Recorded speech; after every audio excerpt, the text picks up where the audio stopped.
Maestras, maestros, bienvenidos a esta conferencia. El día de hoy los invitamos a reflexionar con nosotros sobre el Internet de las cosas. Les agradecemos a los presentes aquí en el estudio con nosotros y enviamos un saludo a todos los amigos que nos reciben a distancia a través de Internet, a través del canal 15 de EduSat. Y para hoy los invitamos a dialogar con nosotros y con la doctora Marina Vicario, que bueno, ella es todo un exponente de la informática educativa, del uso de la tecnología al servicio de la educación. Seguramente muchos de ustedes la conocen porque ella es una persona muy activa, ¿no?, tanto a nivel de centros escolares, de congresos, de eventos, de proyectos de investigación, etcétera. Al día de hoy no sabemos exactamente si los días de Marina son como de 38 horas o si hay varias Marinas que andan por ahí participando en muchísimas cosas. Entonces, Marina es licenciada en Ciencias de la Informática por el IPN, maestra en Enseñanza Superior por la UNAM y doctora en Pedagogía también por la UNAM, ¿sí? Ella ha sido merecedora de muchos premios y reconocimientos, entre otros el Premio Nacional de Administración Pública en 1990. Desde 1991 forma parte del cuerpo académico de la IPN, así es que además de todo lo que hace, imparte docencia.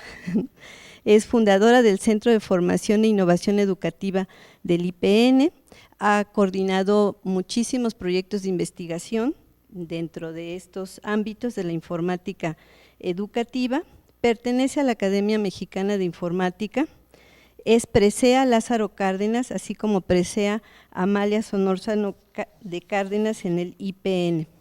Actualmente ella forma parte del Consejo Consultivo para las TIC del DF y así como del Consejo Consultivo de la Asociación Mexicana de Innovación y Tecnología de la Educación, AMITE, así como del Consejo Consultivo de SOMESE, de quien fue presidenta, ¿sí?, y del Consejo Académico del Proyecto Horizon.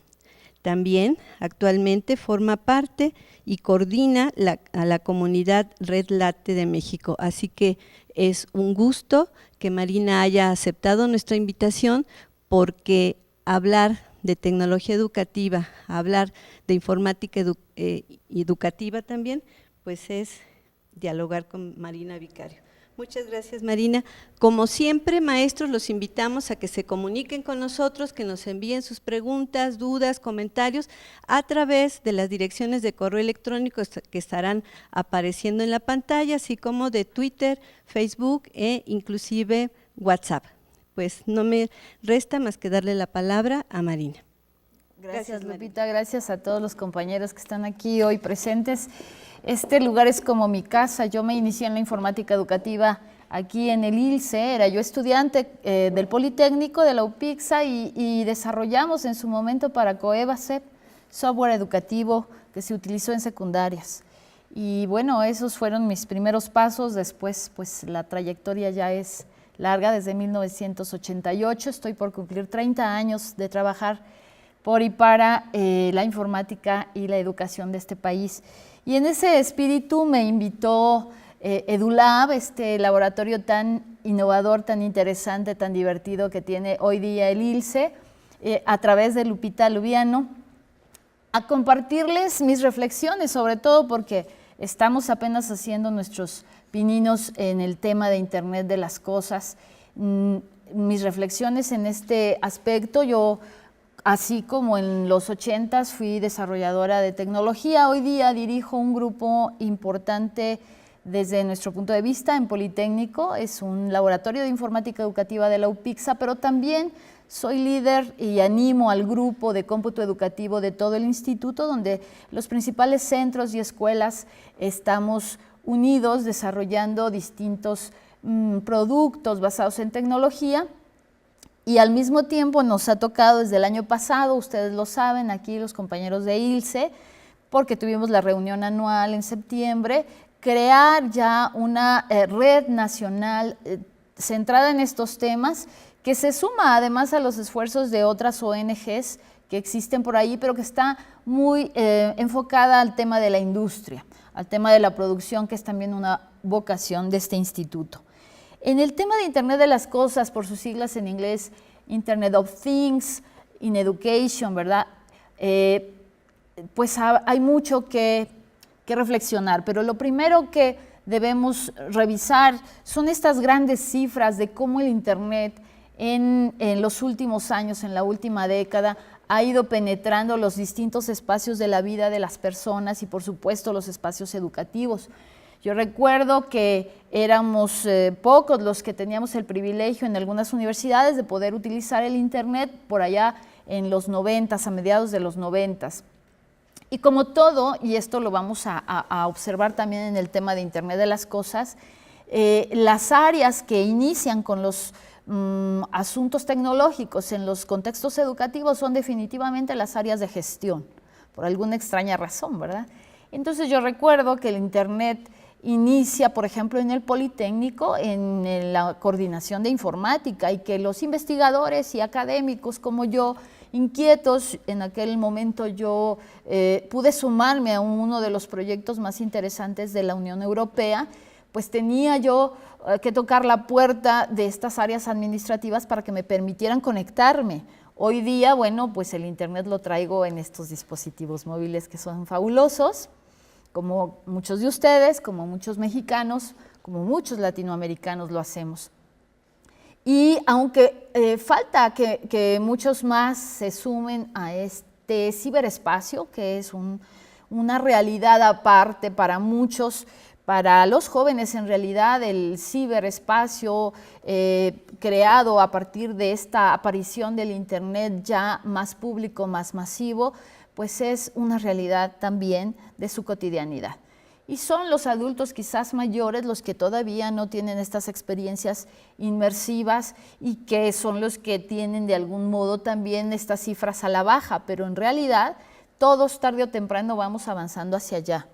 Aún este tipo de personas de la tercera y la cuarta edad, pues nos piden a muchos de nosotros como sus nietos, como sus sobrinos, que les ayudemos a llevar a cabo alguna operación, alguna transacción en Internet. Si bien ellos no lo hacen, ellos son usuarios del Internet porque nos piden a nosotros el apoyo para podernos sumar en sus cuestiones de pensiones, de trámites o de algunas actividades incluso económicas. Muchas madres hoy día y hasta abuelas están vendiendo, por ejemplo, en algunos tipos de productos, ¿verdad?, que tienen que meter sus pedidos pues por Internet y no hay más que ayudarles.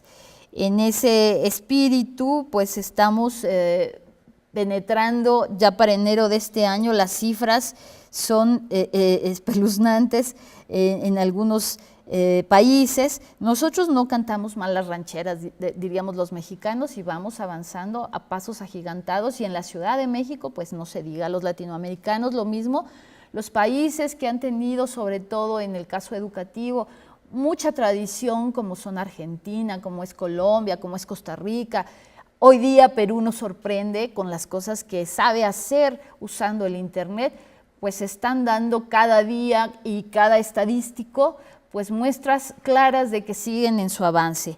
Y entonces vemos que la penetración del Internet, de las IPs, que son estas configuraciones tecnológicas que nos dan señales de que estamos conectándonos, pues siguen avanzando y seguirán avanzando a pasos agigantados. Se espera que en el 2018 lleguemos a ser 3.6 mil millones de usuarios de Internet.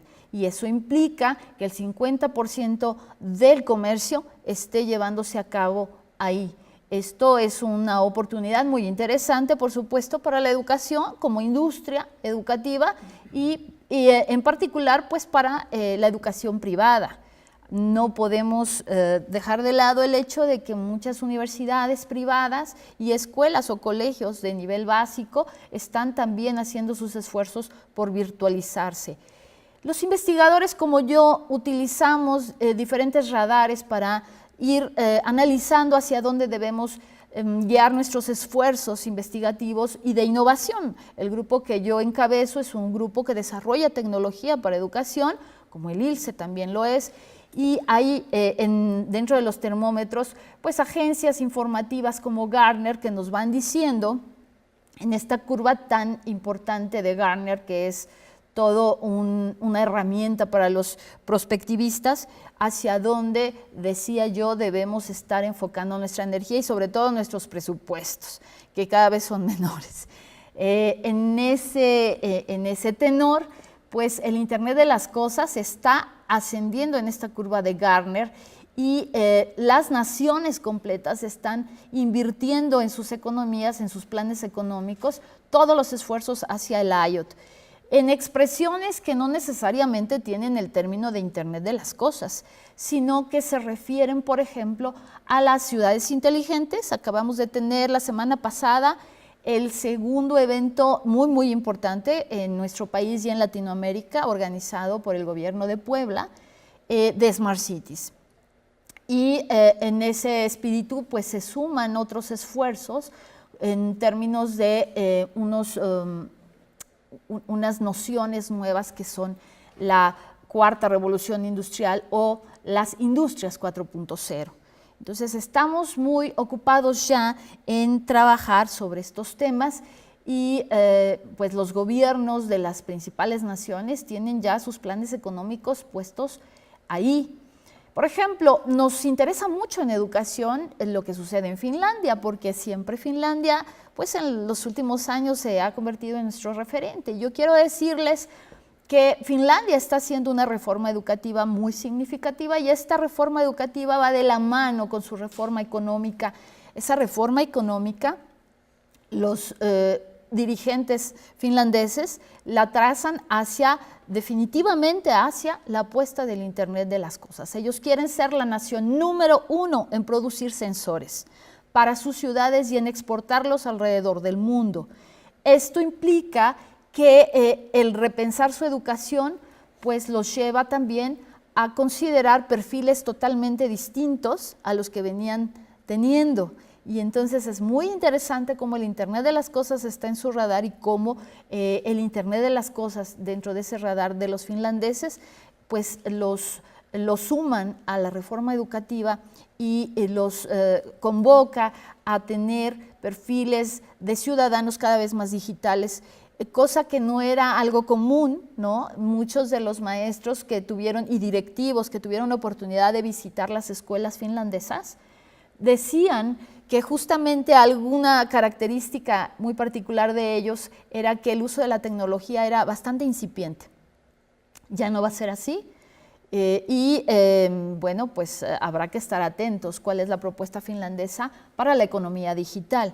El Internet de las Cosas es una categoría acuñada por Kevin Aston, sobre todo en el contexto del Tecnológico de Massachusetts, que son para muchos de los que investigamos un grupo de investigación siempre que nos marca vanguardia en este y en otros temas. Es justamente, por ejemplo, en el MIT, donde uno de los laboratorios para ciudades inteligentes es, digamos, el que ha marcado mucha de la dirección para los municipios y las naciones. Y ahorita voy a conectar Smart Cities con IoT y con todo lo que nos ocupa en términos de tecnología para educación a los que hacemos justamente estos quehaceres.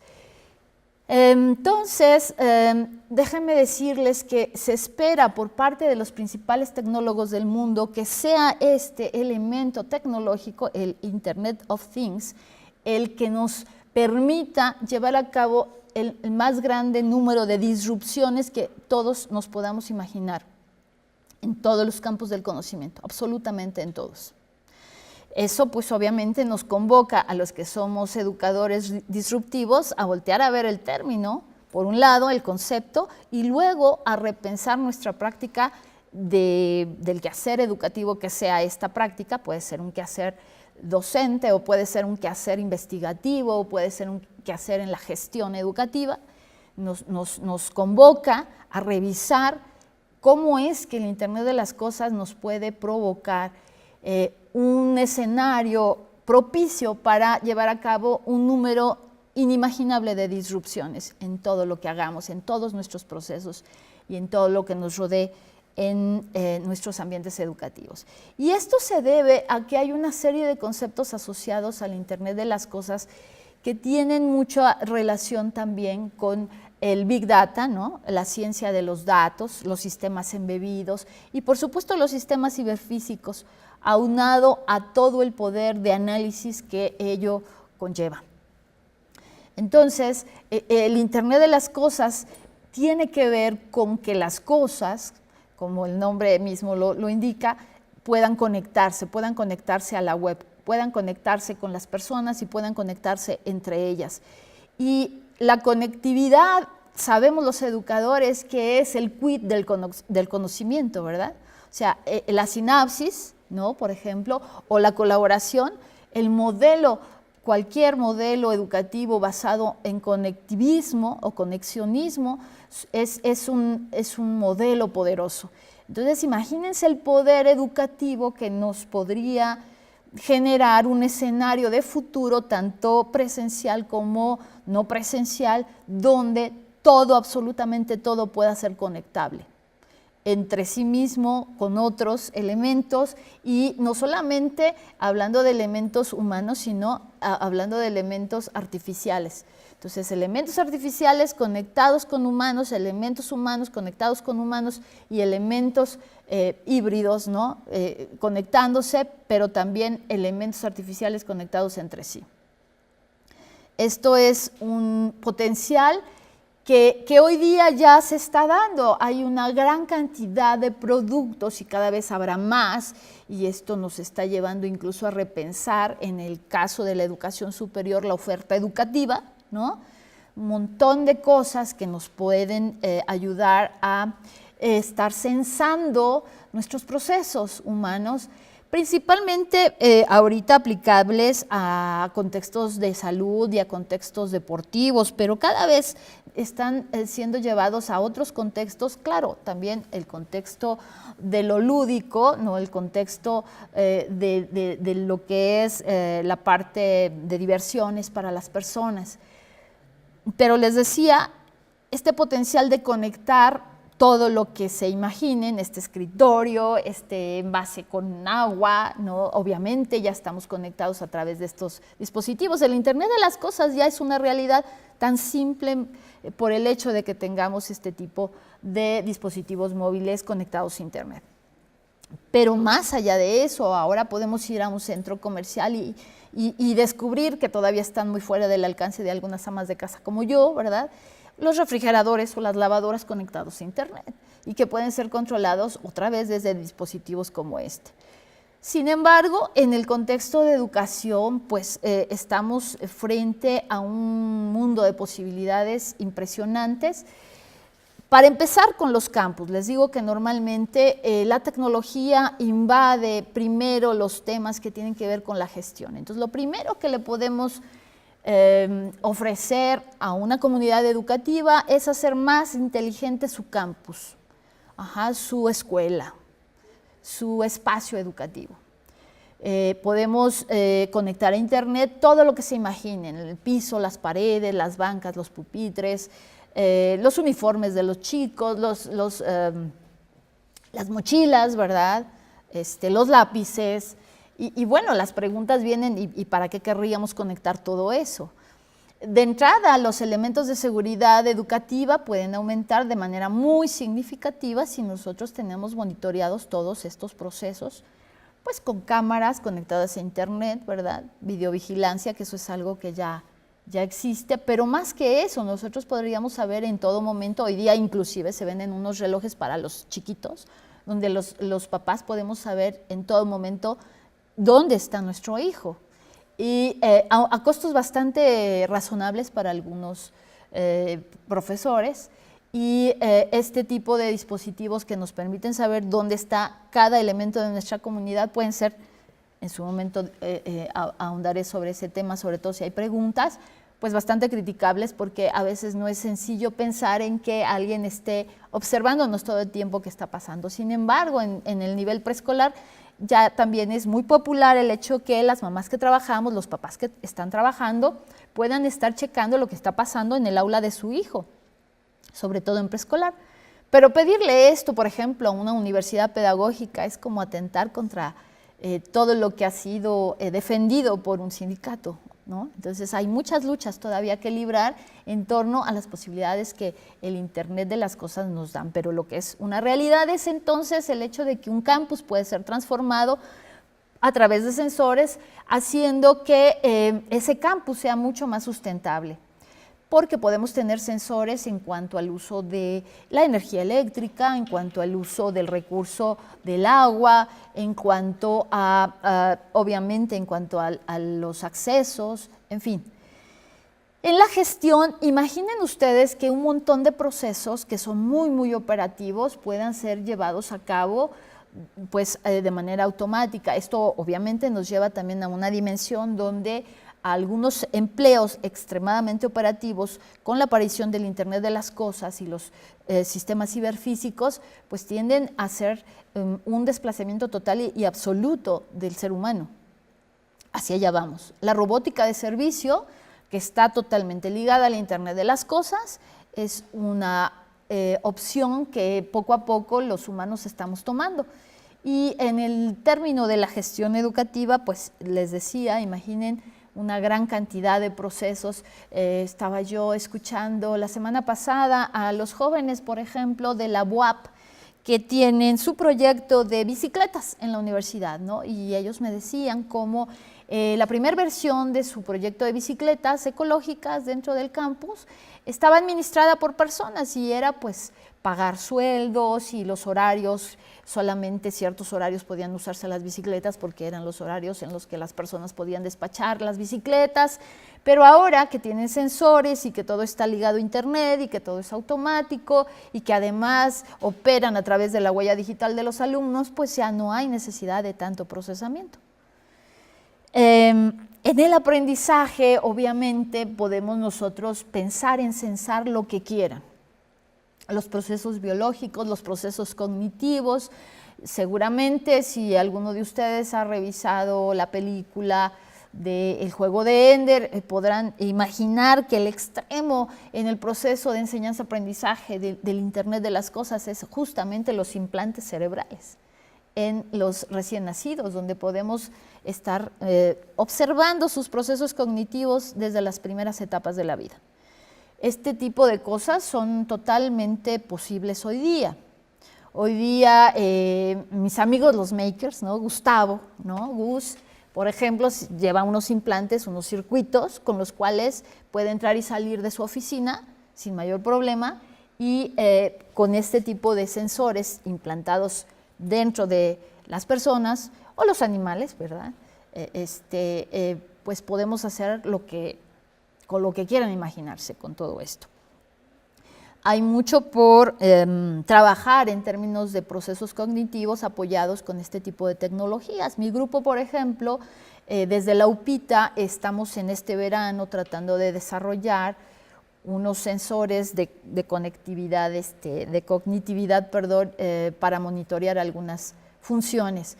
Estos sensores por el momento van a tener como, lo estamos concibiendo como cascos de astronauta para los niños, ¿verdad? O diademas así de princesa para las niñas. Pero al final estamos muy interesados, júzguenlo de la manera que quieran los investigadores también, en usar sensores para poder monitorear lo que está sucediendo en eso que llamamos aprender y construir conocimiento.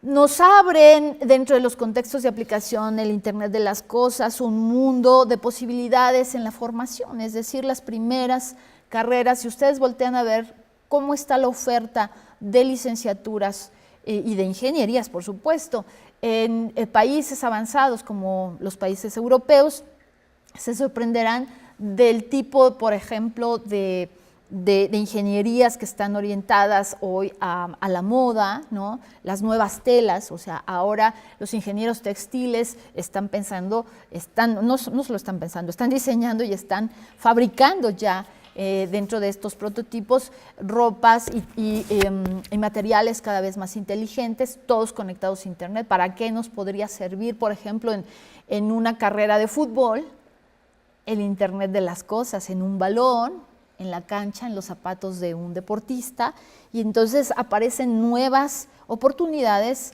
formativas para los ingenieros. Esto pues obviamente nos lleva a repensar muchísimas cosas en las universidades como en la que yo laboro, que es el Politécnico, pues nos lleva a mirar todo el catálogo de carreras que tenemos y pensar si estas son aún pertinentes o no, o si están obsoleciéndose, en qué grado se están obsoleciendo, y cómo el Internet de las cosas tendrá que ser repensado también en los currícula de las universidades, de todas, absolutamente todas las carreras, porque no hay una que se salve. Así sea periodismo, así sea una carrera de letras, así sea una carrera que a ustedes les parezca demasiado humanista, todas tienen que repensarse a partir de la economía digital, el Internet de las cosas, las analíticas del aprendizaje, en fin. Una de las que pueden servirnos como un ejemplo clarísimo de todo esto, pues obviamente es la medicina. El entrenamiento de médicos, imaginen ustedes, si de por sí ya hoy día está basado en maniquís, que son robots, pues ahora imaginen todos estos robots conectados a Internet. Me decía el director de la Escuela Superior de Medicina en algún momento, la cantidad de estudiantes que pasaban por el laboratorio de entrenamiento médico con robots, y esta cifra supera los 10,000 alumnos al año.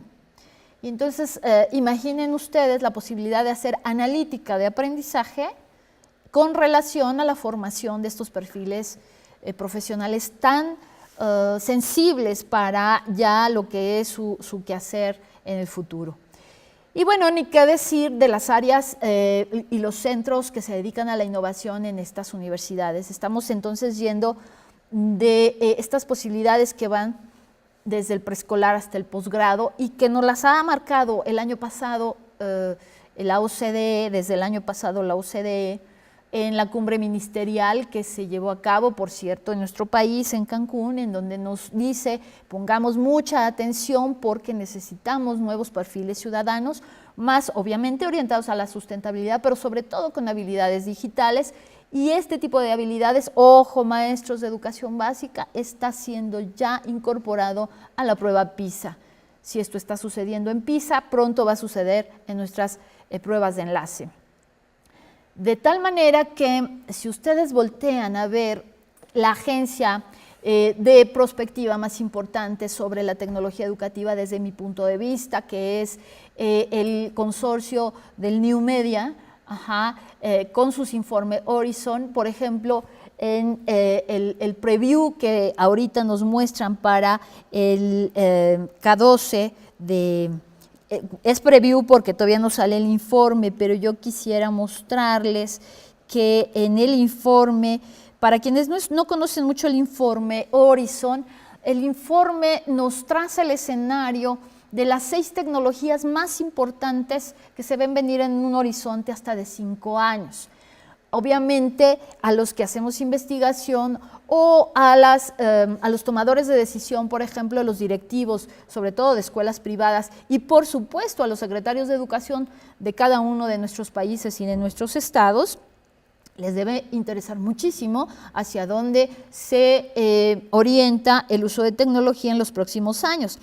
De 1 a 2 años, que es el horizonte de adopción, 1 año o menos, de hecho ahora es, fíjense, ¿en qué deberíamos de estar ahorita en México, en Latinoamérica, trabajando de acuerdo al informe Horizon? En los espacios maker y en la robótica, ¿no? ¿En qué tendríamos que estar trabajando en los próximos 3 años? En las tecnologías que hagan analítica y en la realidad virtual.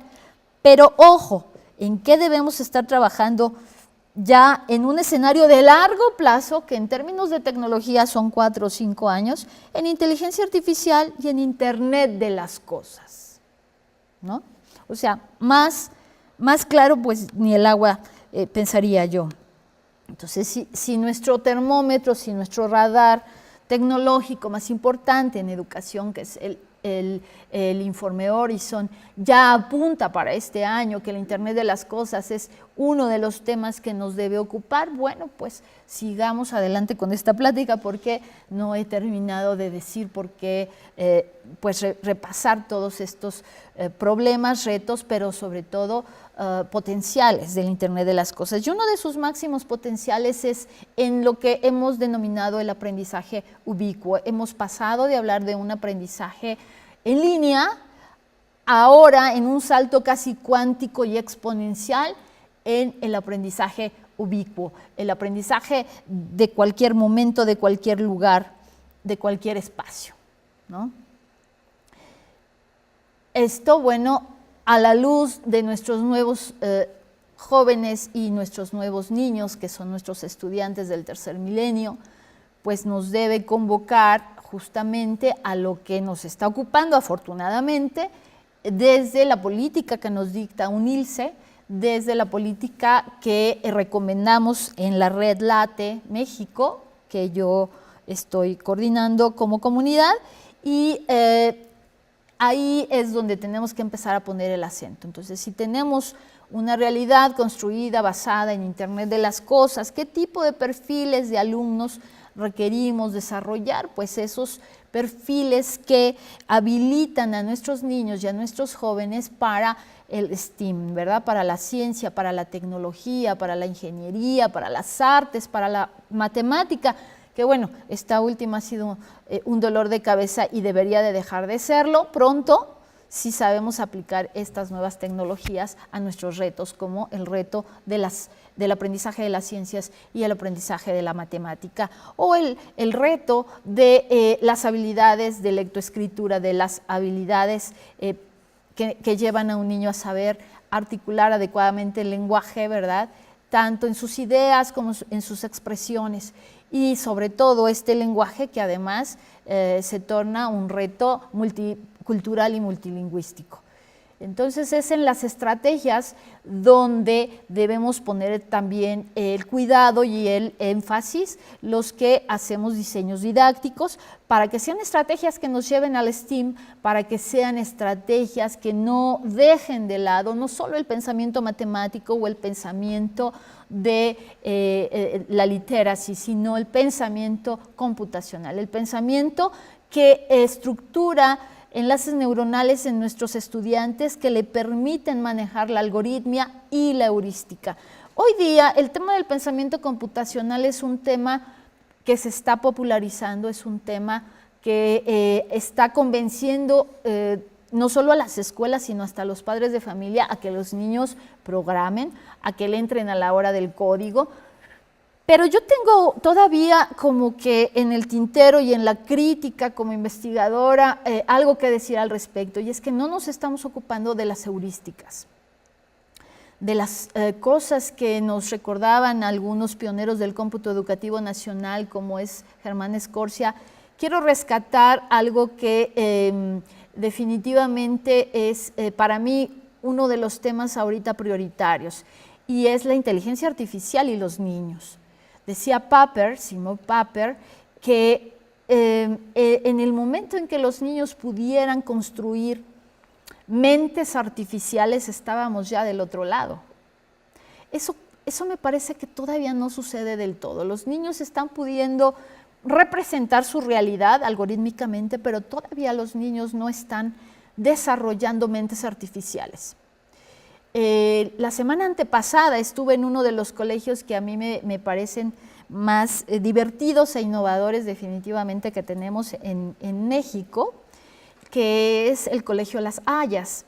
Y su líder de tecnología, la maestra Lula, me enseñó un juguete nuevo que está por trabajar con sus niños, que es un robot pequeñito que está basado en inteligencia artificial, un robot hecho por una de las instituciones más importantes de inteligencia artificial en el mundo, que es Carnegie Mellon. Este robot, que está al alcance de los bolsillos de muchas comunidades educativas y su mesa de padres de familia o sus consejos de participación social invierten en él, es un robot que le permite a un niño desde preescolar estar entrenando en procesos de aprendizaje al robot, y es un robot en el cual yo quiero que mis chicos de investigación, de innovación, estudiantes de ingeniería, y estaría yo pensando que lo hiciéramos en todo el país, nos permitiría desarrollar extensiones de esta tecnología que le permitan al niño ver cómo, se llama Cosmo el producto, cómo Cosmo aprende. Imagínense que un niño pudiera asomarse a la mente de otro niño que es robot y que pudiera darse cuenta cómo son los procesos de aprendizaje de rutinas, de tareas, de toma de decisiones, en fin. Pero jugando con el robot. Bueno, ahí se los dejo. Definitivamente, la escuela pública o privada, desde preescolar hasta posgrado, que hoy día no tenga alguna apuesta por estos paradigmas nuevos que están emergiendo, que son estos espacios novedosos de aprendizaje y de conocimiento, pues está a kilómetros y a años luz de todo esto que estamos hoy narrando. Y uno de esas macrotendencias son los makers, ¿no? Hacedores. Y los espacios maker en particular. Nosotros podemos crear desde un aula de clases, desde un aula de usos múltiples, podemos hacer una reconversión de estos espacios a un espacio maker, a un espacio de hacedores.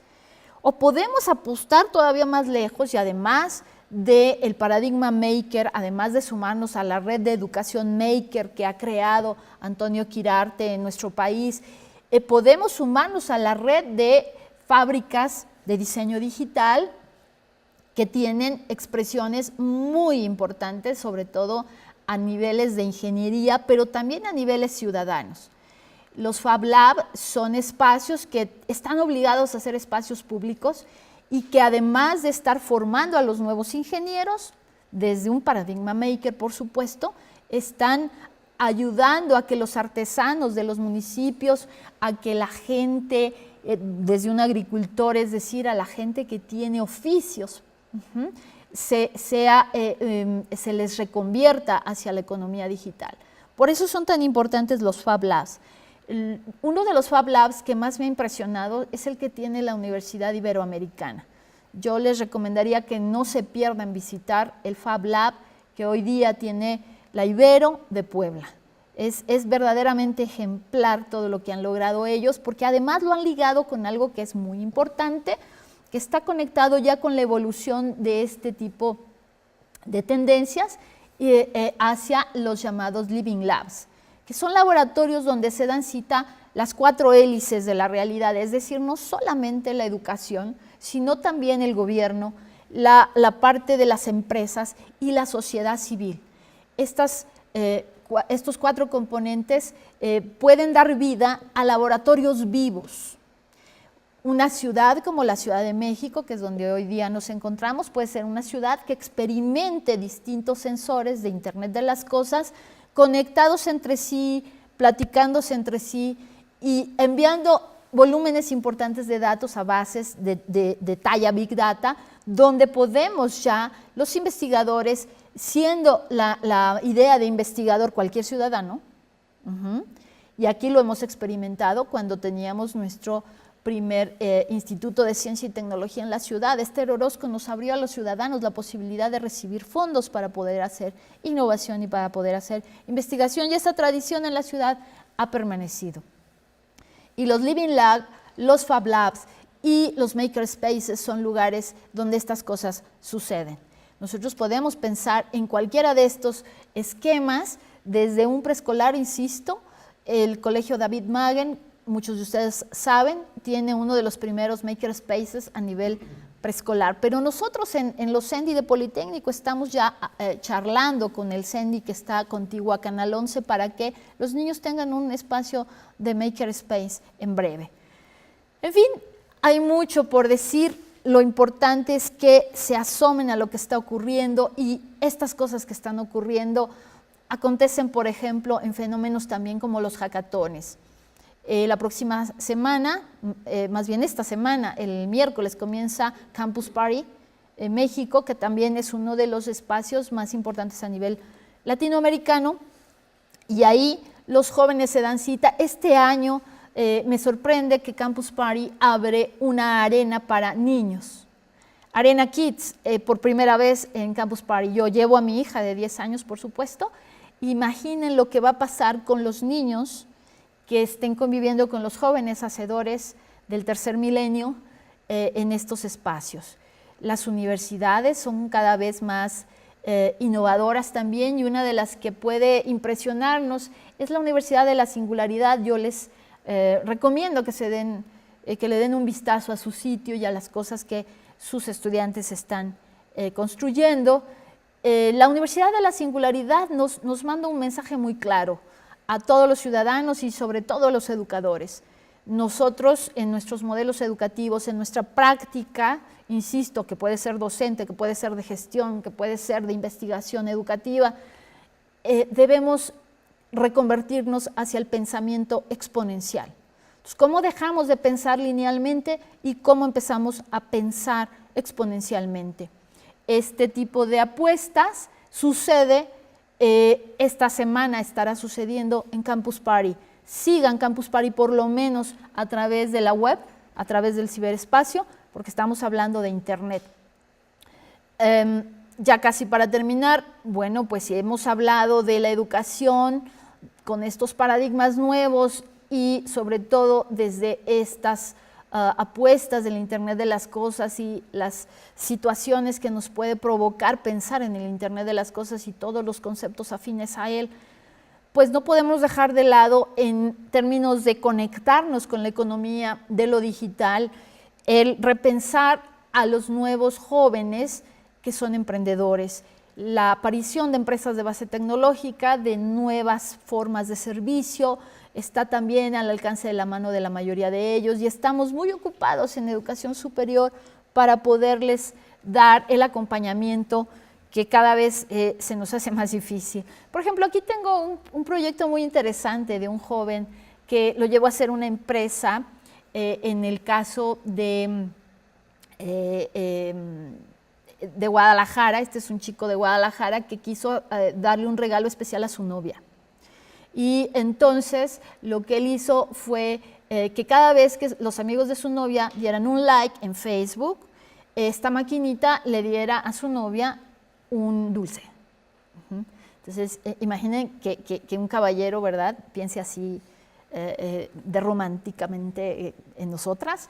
Y bueno, este proyecto que era personal terminó siendo una empresa de base tecnológica con un producto que se llama Fanbot. Y hoy día en muchos eventos de ferias pueden encontrar el Fanbot como un elemento de mercadeo, ¿no? Entonces funciona de modo que yo me acerco al stand que tiene el Fanbot, le escaneo con el código QR el sitio de la empresa, le doy like y en ese momento me da algún premio, alguna recompensa que tiene que ver con el stand. En fin, sigo pensando que estos tres elementos civilizatorios, la tecnología, el conocimiento y el modelo de red, son todavía, no han sido superados en términos teóricos, sino al contrario, los principales teóricos del tercer milenio coinciden de una u otra manera con ellos. Son los elementos en los que los educadores nos tenemos que fijar, pero no solo los educadores, sino todos los formadores. Eso incluye a los que somos padres, tíos, de alguna manera tutores. Y que la apuesta debe ser hacia el bienestar. También sigo convencida que necesitamos en México y en Latinoamérica construirnos consolidadamente una industria de la tecnología educativa. Y para ello, pues yo los invito a sumarse a nuestra red y laboratorio nacional de tecnología educativa, que esperemos en breve sea iberoamericano. Hemos enviado, hemos aplicado a la convocatoria del CITED. Red Late México está muy preocupada por generar una política pública que nos permita blindarnos en términos de tecnología educativa de nuestros gobiernos, ¿no?, que brinde obligaciones y derechos que no hemos tenido y por los cuales se ha desmantelado proyectos como Enciclomedia, en este país al menos. Estamos muy preocupados por generar un índice nacional por lo menos, y si es posible latinoamericano o iberoamericano o internacional, ¿por qué no pensar en grande?, que nos permita medir los principales fenómenos de la tecnología educativa y pueda de alguna manera rankearnos entre instituciones, pero también entre estados y entre países. Y que en ese índice sea posible decirle a un tomador de decisiones dónde es que está fallando. De igual manera, Redlate México está ya trabajando por documentar las mejores prácticas, no solo de incorporación de tecnología, sino también de producción, de gestión y de otro tipo de procesos para poderlos llevar a normas de tipo conocer nivel 4 y nivel 5, es decir, asociadas a los líderes. De esta manera, bueno, pues aquí tienen algunos de los datos donde ustedes podrían sumarse y solicitar ser miembros. Para ser miembro de la red, solamente hace falta ser ciudadano. Puedes hacerlo desde tu lógica como sociedad civil, o puedes hacerlo como investigador, o puedes hacerlo como empresario, o puedes hacerlo como un funcionario del gobierno. Está aquí la invitación entonces. Y bueno, pues pasemos a la sesión de preguntas.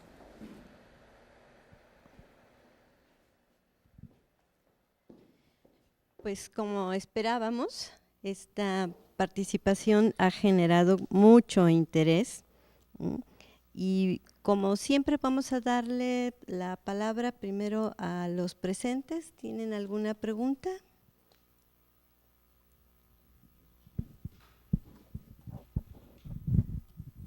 En la parte del Internet de las cosas, digamos, es más tangible actualmente ver la parte, por ejemplo, que mencionaba, de el Internet de las cosas en el hogar. Se describió en una lavadora, un refrigerador, inclusive también en la parte física, ya hay ahora una calle inteligente, ¿no? Recientemente en Londres se acaba de inaugurar una calle inteligente, ¿no? En la parte propiamente de educación, ¿cómo se visualiza un aula? ¿Cuál es el componente ahorita inicial que daría pie a arrancar la parte educativa con el Internet de las cosas, más allá del Internet como tal, ¿no? Claro. Por ejemplo, platicaba con un colega de INEA, para quienes no conozcan el INEA de México, es una institución dedicada a la educación de adultos, ¿no? Y él me decía que está ahorita trabajando el equipo de INEA para hacer una mochila, una mochila que tiene una serie de dispositivos móviles, incluso tiene baterías recargables, y que en esa mochila pues hay todo un poder de conectividad, porque cada vez es menos fácil que la gente adulta vaya a las plazas comunitarias de INEA, y entonces ahora están metiendo en esa mochila, y eso es un ejemplo, a mí me parece muy real, muy práctico, que atiende un desafío clarísimo nacional, como siempre INEA, a la vanguardia del uso de la tecnología en la educación, ¿no? Para llevar el INEA en una mochila. Entonces, a mí me parecería que se pudiera hacer un ejemplo muy interesante. Yo estoy con el grupo de líderes de Redlate, pensando en un modelo de clusterización donde tengamos entre 10 y 15 nodos en las ciudades más disruptivas y más de avanzada, ¿no? Las ciudades que son inteligentes de este país, donde haya un living lab, ¿verdad? Unas aulas inmersivas conectadas a internet, y estos nodos del clúster todos conectados para poder estar censando datos que nos permitan como laboratorio, estoy hablando del grupo de investigación, ¿verdad? Que nos permitan, y cuando digo del grupo de investigación no solo estoy hablando del grupo de investigación de Politécnico, está la UNAM, está la UDG, está la Ibero, está el TEC de Monterrey, estamos muchos siendo parte de Redlate ya, y entonces para mí este es otro de esos ejemplos, ¿no? Si logramos conseguir los fondos que necesitamos para llevar a cabo la construcción de los nodos, que estarán concebidos de manera conectada en todo su mobiliario, sus paredes, su piso, etc. Bueno, pues recibimos varios correos, saludos, felicitaciones para Marina. Uno de ellos es del presidente de la Sociedad Mexicana de Computación en la Educación, Alfredo García Zavala, que estaban atentos a tu participación, Marina. Y bueno, Muchas de las preguntas, de los comentarios nos reflejan como una preocupación por parte de los maestros. Nos dice el maestro Marcial González del Colegio de Bachilleres de Puebla: países como México, con un limitado acceso a la conectividad, ¿tendrán acceso al Internet de las cosas? Si quieres te digo varias. Bueno, está un director también de Puebla, Francisco Pérez Martínez, nos dice: Internet de las cosas implica también un cambio en la mentalidad de las personas. ¿No nos sentiremos espiados? Amalia de Jalapa, Veracruz, nos dice: ¿cómo garantizar que Internet de las cosas no se use para monitoreos negativos? Juan Luis Varela de San Luis Potosí: ¿cómo debemos prepararnos los maestros para aprovechar el Internet de las cosas para nuestro provecho? Un supervisor de Hermosillo, Sonora: ¿el nuevo modelo educativo está tomando en cuenta de alguna manera el Internet de las cosas?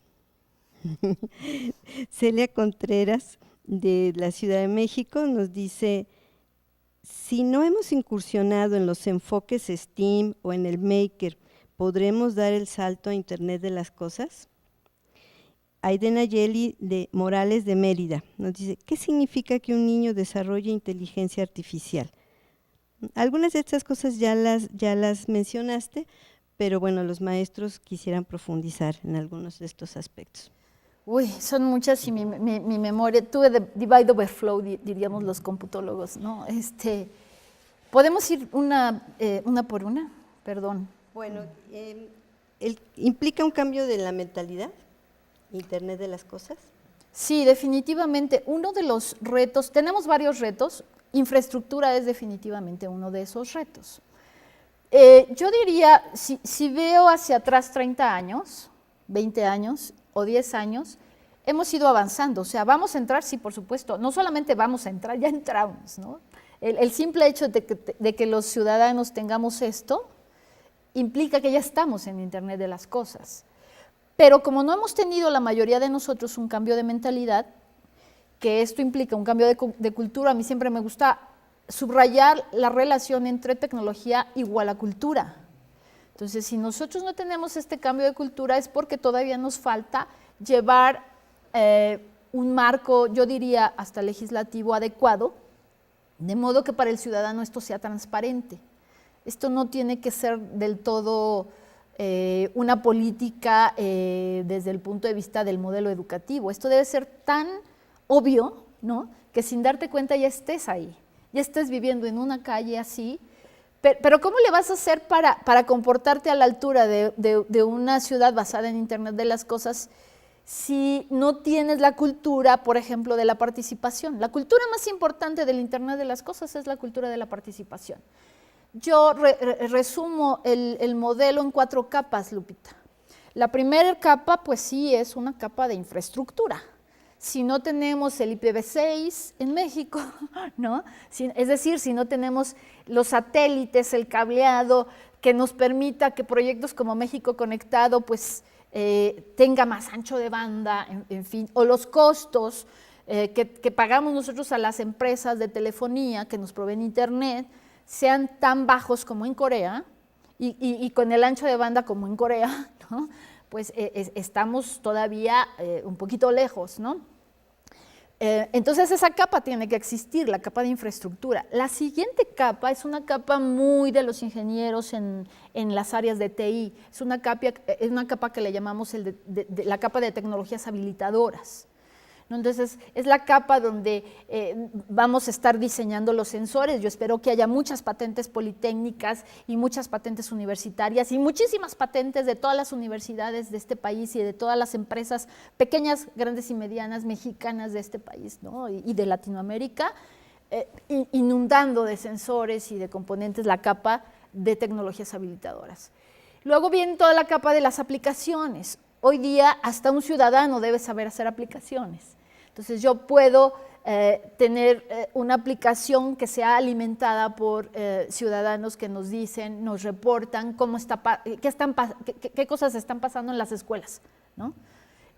Con un montón de proyectos y el nuevo modelo educativo y no hay mejor sensor que la persona que tiene la cultura de participar, conectarse a una aplicación con su teléfono inteligente y mandar el dato. Ajá. Esa cultura todavía no la hay. Por eso la última capa para mí se llama la capa de tecnologías sociales. Entonces, sin un buen esfuerzo por llevar a cabo el desarrollo de una cibercultura ciudadana, sin un buen esfuerzo por generar política pública en términos de derechos, o sea, ¿cómo vamos a blindarnos de todo lo que ya nos pasó? Pues ya sabemos qué nos pasó, ya sabemos cómo, en dónde tenemos que poner los focos, ¿verdad? Por eso te digo que quiero ser diputada, ¿no? para poder llevar a cabo iniciativas de ley que nos otorguen derechos, definan obligaciones y nos den un carril de sociedad más adecuado, equitativo, digamos, sin tanta limitación, o cuidando aspectos como la privacidad. Este es un país de muchos derechos que a veces no hacemos efectivos, que ya están en la ley y que nadie nos ha enseñado a ser efectivos. Yo convocaría además nuestra obligación como educadores, Lupita, todos ustedes y los que nos siguen a la distancia, de que no solamente hay que tener la hora del código, o el día de las telecomunicaciones o de la tecnología. A mí me gustó mucho en el evento que fui a Smart Cities que hay un proyecto de Naciones Unidas que se llama Urban Kids. Me encantó. O sea, porque ahora es un movimiento también para ayudarle a los niños a que entiendan que son ciudadanos y que pueden transformar sus urbes y que pueden participar y que deben hacerlo. Entonces, a veces no generamos esta cultura ni siquiera en nuestra comunidad educativa. De poder tener la posibilidad de transformar nuestro espacio educativo con la participación de los niños, de los papás, de los egresados. Y esa cultura de la participación es, para mí, el reto principal en términos de tecnología social. ¿Cómo desarrollamos la cultura de la participación? Para que todo este poder tecnológico juegue en favor de cada uno de nosotros, en nuestra economía personal, y nos lleve a un escenario de bienestar. Bueno, a mí me gustaría complementar un poco en relación, por ejemplo, del modelo educativo, del nuevo modelo educativo, que ya sí está abriendo un espacio para estos nuevos temas, con los llamados temas relevantes, y ya se habla de integrar temas como robótica, programación, entre otros. Entonces yo creo que ahí sí es como bien importante que todos los maestros nos subamos a estos nuevos contenidos que ya están por llegar a la escuela. Quiero comentar también que Marina nos ha hablado ahorita, por ejemplo, de movimiento maker, nos ha hablado de pensamiento algorítmico y heurístico, y estas son conferencias que ya hemos abordado como parte de este ciclo en el EduLab y que se encuentran ahí en el portal. Entonces, pues, maestros interesados, entren, ahí están las conferencias, muchas de ellas son antecedente para que nos quede como mucho más clara esta propuesta de Marina. Y la otra, pues bueno, es también invitarlos a que participen en las actividades del EduLab, porque nosotros ahorita estamos ofreciendo talleres de formación para niños, jóvenes, maestros, justo en estas temáticas de la robotrónica, de la programación, del movimiento maker, que mucho de lo que Marina ya nos comentó. Pues, un comentario de cierre, Marina. Quedó por ahí una pregunta que es la de inteligencia artificial en estos espacios, ¿no? En estos retos. Y la respuesta no está del todo, no existe, más bien es la tarea que todos nos llevamos. Acuérdense que justamente eso yo señalaba, porque ahí hay muy poco escrito. Yo creo que lo primero escrito lo tenemos de paper, pero casos de éxito todavía no tengo yo en la memoria alguno en particular. Entonces, ahí hay una gran tarea por hacer. Y solamente felicitar nuevamente lo que EduLab hace, estas pláticas, que generan conocimiento que después vamos a poder utilizar también algunos que estamos formando a formadores, pues es un ejemplo claro de que el ILCE sigue entendiendo su misión y su papel en esta era y que como siempre nos sigue marcando la política. Muchas gracias. Pues no nos resta más que agradecerle a Marina No nos despedimos de ella porque de hecho desarrollamos proyectos conjuntos, lo cual pues le agradecemos ampliamente. Nos da mucho gusto que Marina siga colaborando con nosotros. Agradecemos a los presentes, ¿no?, que están aquí, y les enviamos un saludo y un agradecimiento a todos los que nos acompañan a distancia. Los invitamos para que dentro de un mes estemos aquí con nuevas temáticas. Muchas gracias y un saludo para todos.